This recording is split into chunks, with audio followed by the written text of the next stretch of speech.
स्वागत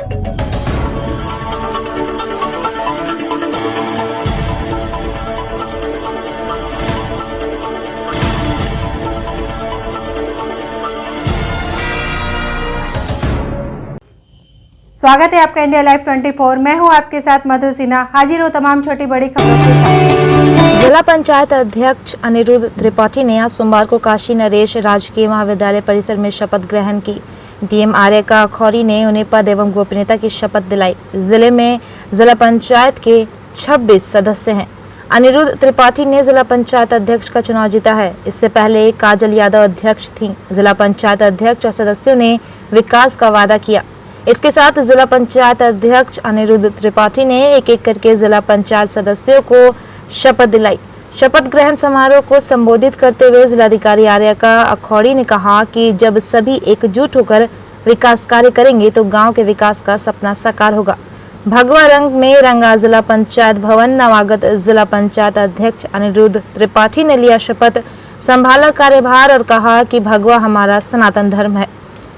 दोनों विधायक और सभी अधिकारी कर्मचारी और ब्लॉक प्रमुख सहित तमाम जिला पंचायत सदस्यों के साथ की बैठक। आपको बता दें कि अनिरुद्ध त्रिपाठी ने अपना कार्यभार संभाला और कहा कि भगवा हमारा सनातन धर्म की निशानी है।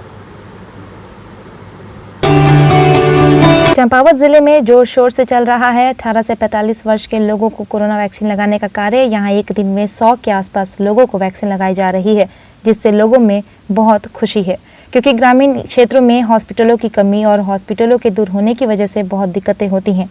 इसलिए लोगों को वैक्सीन को लेकर के काफ़ी खुशी साफ तौर पे दिखाई दे रही है। वहीं डॉक्टरों का कहना है कि वैक्सीन लगने के 4 या 5 घंटे के बाद शरीर में हल्की सी दर्द या फिर बुखार आ सकती है, जिससे घबराने की कोई बात नहीं है। देवीधुरा अस्पताल में वैक्सीनेशन सुचारू रूप से चल रहा है।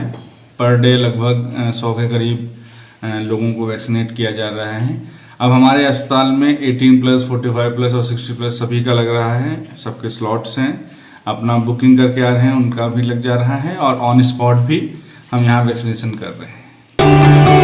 भागलपुर के कहलगांव में पुलिस प्रशासन पंगु हो गई है। शहर के अवकाश प्राप्त प्राध्यापक डॉक्टर रत्नेश प्रसाद सिंह के घर पिछले 24 जून को हुए भीषण डकैती कांड की गुत्थी पुलिस अब तक सुलझा भी नहीं सकी है कि 18 दिनों के बाद बेलगाम अपराधियों ने शहर के हृदय स्थल पर दूसरी वारदात को अंजाम दे डाला।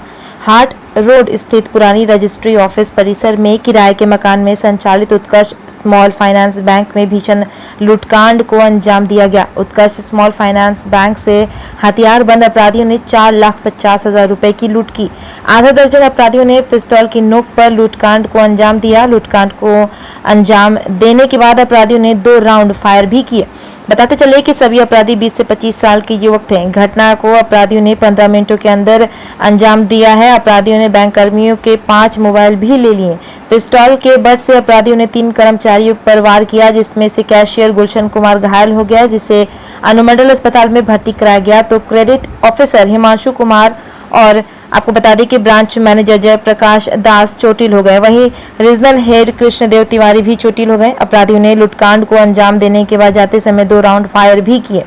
घटना की सूचना मिलते ही एसडीपीओ रेशु कृष्णा और कहलगांव थाना अध्यक्ष श्रीकांत भारती मौके पर पहुंचे तथा मामले की जांच की। वहीं एसडीपीओ ने घटना की पुष्टि करते हुए बताया कि सभी अपराधी जवान थे तथा सभी के हाथ में पिस्टल भी थी।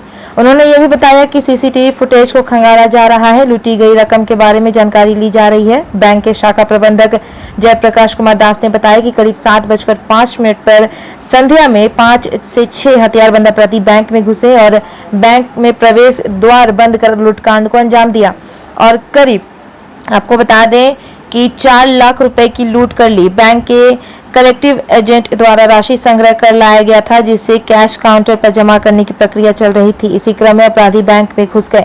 सभी अपराधी 20 से 25 साल की उम्र के थे। लूटकांड को अंजाम देने के बाद फायर करते भाग गए। हालांकि कर्मचारियों ने भाग रहे अपराधियों पर पथराव भी किया, जिसमें एक अपराधी के घायल होने का भी अंदेशा है। सभी अपराधी सड़क पर खड़ी 4 बाइकों से भाग खड़े हुए। एक अपराधी हेलमेट पहने था तो बाकी के चेहरे खुले थे। पुलिस ने जांच के लिए दर्जन भर कर्मचारियों के मोबाइल भी जब्त किए हैं। गुमला सर्च अभियान के दौरान आईईडी की चपेट में आने से एक जवान विश्वनाथ कुमकर गंभीर रूप से घायल हो गया है। आपको बता दें कि घायल जवान को एयरलिफ्ट कर गुमला से रांची लाया जा रहा है। सर्च अभियान के दौरान कोबरा बटालियन का एक जवान आईईडी की चपेट में आ गया, वहीं डॉग की मौत भी हो गई है। यह घटना मंगलवार के सुबह जिले के कुरुमगढ़ थाना क्षेत्र के मरवा जंगल की बताई जा रही है। हार्डकोर नक्सली बुद्धेश्वर उराव और रविंद्र गंजू अपनी सुरक्षा के लिए जंगलों में आईडी बम बिछा रखा था। आईडी की चपेट में पुलिस और ग्रामीण आ रहे हैं। हाल के महीनों में लोहरदगा और गुमला जिले के जंगलों में आईडी विस्फोट की 5 घटनाएं हुई हैं, जिनमें एक जवान और ग्रामीण की मौत हो गई है, जबकि 2 जवान और गंभीर रूप से कई ग्रामीण भी घायल हो गए हैं। गौरतलब है कि भाकपा माओवादी के जोनल कमांडर 15 लाख रुपए का इनामी नक्सली बुद्धेश्वर उराव और रविंद्र गंजू अपनी सुरक्षा के लिए जंगलों में जगह जगह पर 250 ग्राम का आईडी बम बिछा रखा है, ताकि पुलिस जब जंगल में घुसे तो आईडी बम की चपेट में आ सके, वो सभी सुरक्षित जंगल में रहें। गुमला एसपी ने मामले की पुष्टि करते हुए कहा है कि कोबरा बटालियन का एक जवान घायल हो चुका है, जिसे बेहतर इलाज के लिए रांची भेजा गया है। बुरहानपुर के सुंदरनगर में बने अटल स्मृति स्थल में भ्रष्टाचार का मुद्दा विपक्षी दल कांग्रेस ने उठाया है। यहां पर एक ही स्थल के विकास कार्य के लिए नगर निगम ने 1 लाख रुपए से कम राशि के 17 टेंडर निकाल दिए। इसमें 16 लाख रुपए से ज्यादा की राशि को खर्च कर दिया गया, जबकि निगम से एक ही जगह के विकास कार्य के लिए एक साथ टेंडर जारी होना चाहिए था। विपक्षी दल कांग्रेस ने प्रेस वार्ता लेकर इस मुद्दे को उठाया है। कांग्रेस जिला अध्यक्ष अजय सिंह रघुवंशी ने आरोप लगाया कि नगर निगम के अधिकारी भाजपा के दबाव में काम कर रहे हैं। जिला अध्यक्ष मनोज लदवे ने जैसा कहा वैसा ही नगर निगम के अफसर कह रहे हैं। इस काम में नियमों को ताक पर रखकर भारी भ्रष्टाचार हुआ है। स्वर्गीय अटल बिहारी वाजपेयी देश के न केवल प्रधानमंत्री रहे बल्कि हर व्यक्ति के लिए आदर्श भी हैं, लेकिन इनके नाम को भाजपा लगातार दागदार कर रही है। पहले अटल तरनताल बनाया, 1 करोड़ खर्च के बाद भी यह स्विमिंग पूल बंद ही है, लेकिन नियमों को बदलकर एक ही जगह के लिए 17 टेंडर क्यों निकालना पड़ा, यह जांच का विषय है।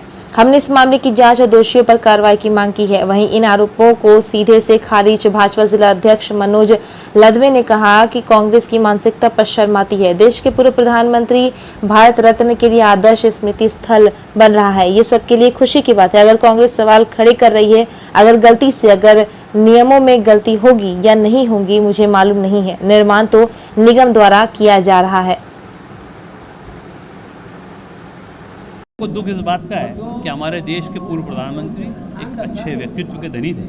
आज उनके साथ भारतीय जनता पार्टी सिर्फ भ्रष्टाचार का काम कर रही है। उनका नाम भ्रष्टाचार में लिप्त किया जा रहा है। स्विमिंग पूल आपके सामने उदाहरण है, अटल स्विमिंग पूल जहाँ 2.5 करोड़ का भ्रष्टाचार हुआ। आज तक एक व्यक्ति भी वहाँ नहाने नहीं गया। अब अटल समाधि स्थल, उनकी समाधि बन रही है, तो समाधि भी ऐसी जगह बनाई जा रही है जहाँ पर की जमीन, नाले की ज़मीन को अतिक्रमण किया जा रहा है, वक्फ बोर्ड की ज़मीन को रोका जा रहा है, और ऊपर से जब निर्माण कार्य जो हो रहा है वो निर्माण कार्य भी 99,000 का 17 टेंडर लगाया जा रहा है। अरे अटल बिहारी जी के नाम पर कौन रोक रहा है? आप तो 50 लाख का टेंडर लगाओ, भव्य समाधि स्थल बनाते, ताकि आपने उसमें सिर्फ अपने लोगों को फ़ायदा मिले, भ्रष्टाचार हो उसमें। तो जिस प्रकार से ये जो उन्होंने स्थल जो दर्शाए हुए है कि यहाँ पर हमने कार्य किया है, उस स्थलों की जाके जाँच कर ले।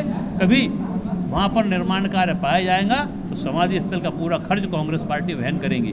और अफसोस से जीजा माता जो हमारे देश के युग पुरुष, देश के महान पुरुष शिवाजी महाराज की माता जी के नाम पर भी इन्होंने 1 लाख रुपया वहाँ पास करवा के वो भी अटल बिहारी समाधि स्थल पर लगाने का जो काम किया है, इससे बड़ा दुखद कुछ नहीं हो सकता कि इन्होंने जीजा माता को भी नहीं छोड़ा। देखिए, पहली बात तो मुझे कांग्रेस की मानसिकता पर शर्म आती है कि देश के प्रधानमंत्री भारत रत्न अटल बिहारी वाजपेयी जी के लिए या उनकी स्मृति में कुछ हो रहा है, उस पर सवाल खड़े कर रहे हैं। ये उनकी सोच का ओछी मानसिकता का परिणाम है। दूसरी बात, मेरे पीछे आप जो देख रहे हैं अटल स्मृति स्थल, ये भारतीय जनता पार्टी नहीं बना दी, ये हमारे देश की धरोहर है। उनकी अस्थियाँ इस देश की धरोहर है और पूरे देश भर में उनकी अस्थियों की इस प्रकार समाधि भी बनी है। दिल्ली में भी एक समाधि बनी है, कई अन्य शहरों में भी इस प्रकार की प्रकल्प उनकी अस्थियों को के विसर्जन के बाद हुए हैं। वो ये प्रकल्प यहाँ पर भी है। यदि उसका निर्माण किया गया है तो निर्माण एजेंसी नगर पालिका निगम है। नियमों को ध्यान में रखते ही यदि कुछ मान लो कि कुछ छोटे मोटे नियमों का मान लो उल्लंघन भी हुआ हो, शायद यदि हुआ हो, मुझे जानकारी नहीं कोई नियम का उल्लंघन हुआ हो, तो नियम से काम हुए हैं। लेकिन इतने बड़े व्यक्ति के लिए यदि कोई उनके नाम से यदि हमारे बुरहानपुर का नाम रोशन होने वाला है, यदि इनके समाधि स्थल बनने से बुरहानपुर का नाम देश में विख्यात होने वाला है, तो ये इसमें तो सबको खुशी होना चाहिए। आज के बुलेटिन में बस इतना ही। अपना ख्याल रखिए और देखते रहिए इंडिया लाइव 24।